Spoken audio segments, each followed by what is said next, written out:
चुंडावत मांगी सैनाड़ी असीर काट दे दियो छत्राणी।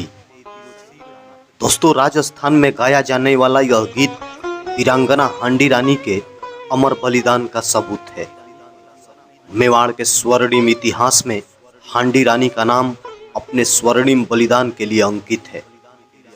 नमस्कार दोस्तों, सनातन मिस्ट्री में आप सभी का एक बार फिर से स्वागत है। दोस्तों, यह उस समय की बात है जब मेवाड़ पर महाराणा राज सिंह का शासन था। इनके सामंत सलुम्बर के राव चुंडावत रतन सिंह थे, जिनसे हाल ही में हांडा राजपूत सरदार की बेटी से शादी हुई थी। लेकिन शादी के 7 दिन बाद ही राव चुंडावत रतन सिंह को महाराणा राज सिंह का संदेश प्राप्त हुआ, जिसमें उन्होंने राव चुंडावत रतन सिंह को दिल्ली से औरंगजेब की सहायता के लिए आ रही सेना को रोकने का निर्देश दिया था। चुंडावत रतन सिंह के लिए यह संदेश उनका मित्र शार्दुल सिंह लेकर आया था। यह संदेश मिलते ही चुंडावत रतन सिंह ने अपनी सेना को युद्ध की तैयारी का आदेश दे दिया और इस संदेश को लेकर अपनी पत्नी हांडी रानी के पास पहुंचे और सारी कहानी सुनाई। जिसके बाद हांडी रानी ने अपने पति को युद्ध में जाने के लिए तैयार किया। उनके लिए विजय की कामना के साथ उन्हें युद्ध के लिए विदाई दी।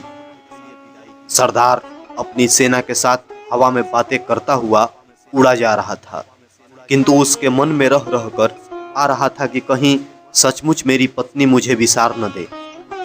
वह मन को समझाता और उसका ध्यान उधर ही चला जाता। अंत में उससे रहा न गया। उसने आधे मार्ग से अपने विश्वस्त सैनिकों के रानी के पास भेजा। उसको फिर से स्मरण कराया था कि मुझे भूलना मत, मैं जरूर लौटूंगा। संदेशवाहक को आश्वस्त कर रानी ने लौटाया। दूसरे दिन एक और वाहक आया, फिर वही बात। तीसरे दिन भी फिर एक वाहक आया। इस बार वह पत्नी के नाम सरदार का पत्र लाया था। प्रिय, मैं यहाँ शत्रुओं से लोहा ले रहा हूँ। अंगद के समान पैर जमा कर उनको रोक दिया है। मजाल है कि वे जरा भी आगे बढ़ जाएं। यह तो तुम्हारे रक्षा कवच का प्रताप है, पर तुम्हारी बड़ी याद आ रही है। पत्रवाहक द्वारा कोई अपनी प्रिय निशानी अवश्य भेज देना। उसे ही देखकर मैं मन को हल्का कर लिया करूंगा। हांडी रानी पत्र को पढ़कर सोच में पड़ गई। युद्ध में लड़ रहे पति का मन यदि मेरी याद में रमा ही रहा और उनके नेत्रों के सामने यदि मेरा ही मुखड़ा घूमता रहा, तो वह शत्रुओं से कैसे लड़ेंगे, विजय श्री का वर्ण कैसे करेंगे। उसके मन में एक विचार कौन था। वह सैनिक से बोली, हे वीर, मैं तुम्हें अपनी अंतिम निशानी दे रही हूँ। इसे ले जाकर उन्हें दे देना। थाल में सजाकर सुंदर वस्त्र से ढककर अपने वीर सेनापति के पास पहुंचा देना, किंतु इसे कोई और न देखे, वे ही खोलकर देखें। साथ में मेरा यह पत्र भी दे देना। हांडी रानी के पत्र में लिखा था, प्रिय, मैं तुम्हें अपनी अंतिम निशानी भेज रही हूँ। तुम्हारे मुंह में सभी बंधनों को काट रही हूँ। अब बेफिक्र होकर अपने कर्तव्य का पालन करे। मैं तो चली, स्वर्ग में तुम्हारी बाट जोहूंगी।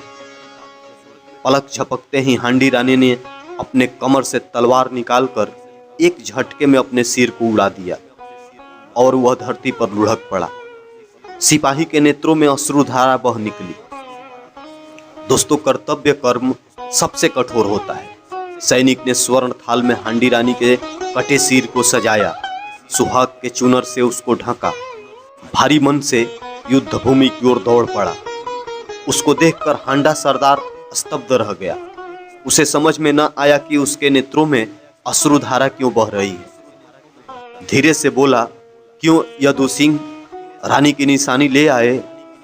यदु ने कांपते हाथों से थाल उसकी ओर बढ़ा दिया। हांडा सरदार फटी आंखों से पत्नी की सिर देखता रह गया। उसके मुख से केवल इतना निकला, उफ, हाय रानी, तुमने यह क्या कर डाला। संदेही पति को इतनी बड़ी सजा दे डाली। खैर, मैं भी तुमसे मिलने आ रहा हूँ। हांडा सरदार के मोह के सारे बंधन टूट चुके थे। वह शत्रु पर टूट पड़े। इतना अप्रतिम शौर्य दिखाया था कि उसकी मिसाल मिलना बड़ा कठिन है। जीवन के आखिरी सांस तक वह लड़ते रहे और औरंगजेब की सहायक सेना को तब तक मारते रहे जब तक मुगल बादशाह मैदान छोड़कर भाग नहीं गया था।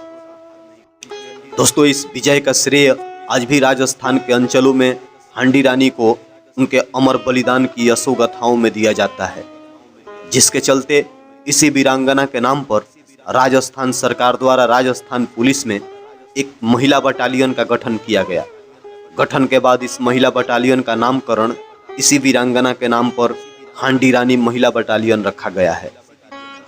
दोस्तों, वीडियो अच्छा लगे तो लाइक करें, शेयर करें और सनातन मिस्ट्री चैनल को सब्सक्राइब कर हमें भी सहयोग करें। जय हिंद।